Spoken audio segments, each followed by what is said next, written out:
Hello guys, আজকে আমি একটা মিষ্টি তৈরি করব।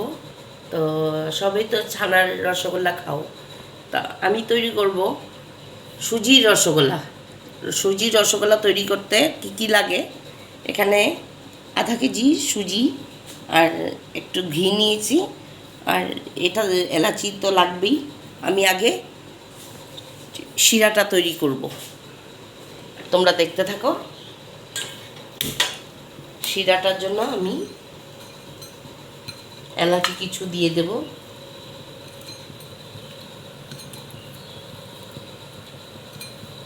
এলাচি দিয়ে দিলাম।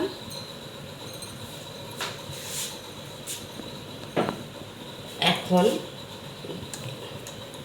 এই দুধটার মধ্যে 1 চামচ ঘি দিয়ে দেব।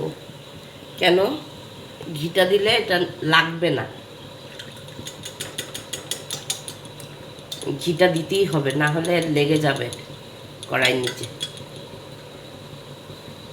তা আমি এখন এটাকে সুজিটাকেও দিয়ে দিব।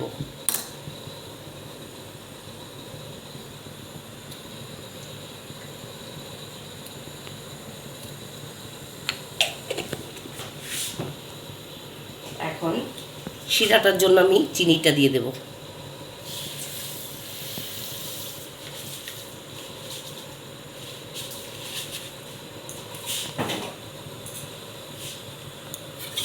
এখন আমি সুজিটা তৈরি করে নেব।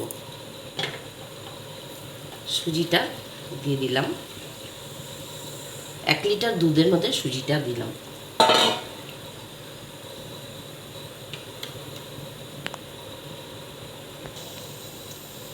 আমি এখন সুজিটাকে জাল দিয়ে নিই।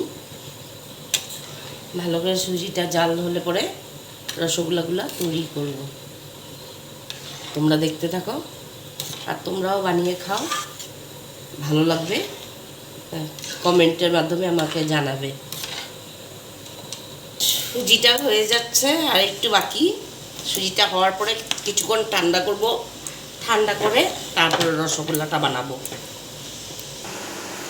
আমার সুজিটা বয়েল করা হয়ে গেছে।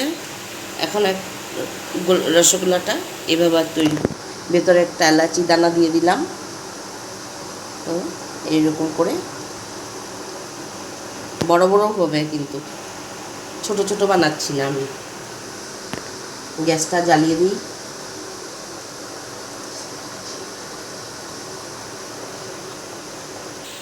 আবার শিরাটাও হয়ে গেছে। এখন আমি রসগোল্লাগুলা জাল দেব। এখন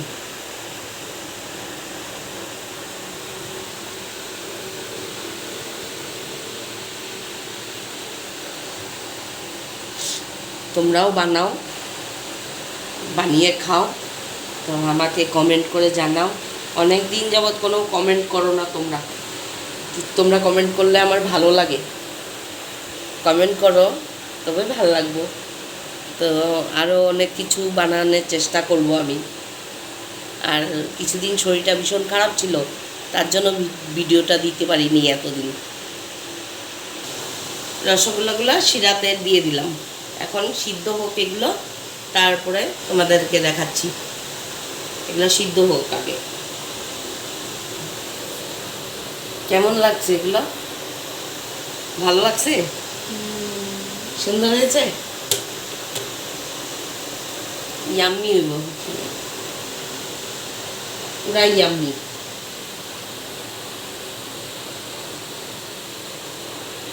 দেখতে রসগোল্লা হয়ে গেছে, সার্ভিং করে দিয়েছি। তো দেখো কেমন হয়েছে।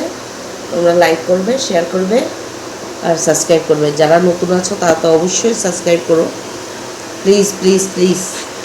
আরও ভিডিও দেব।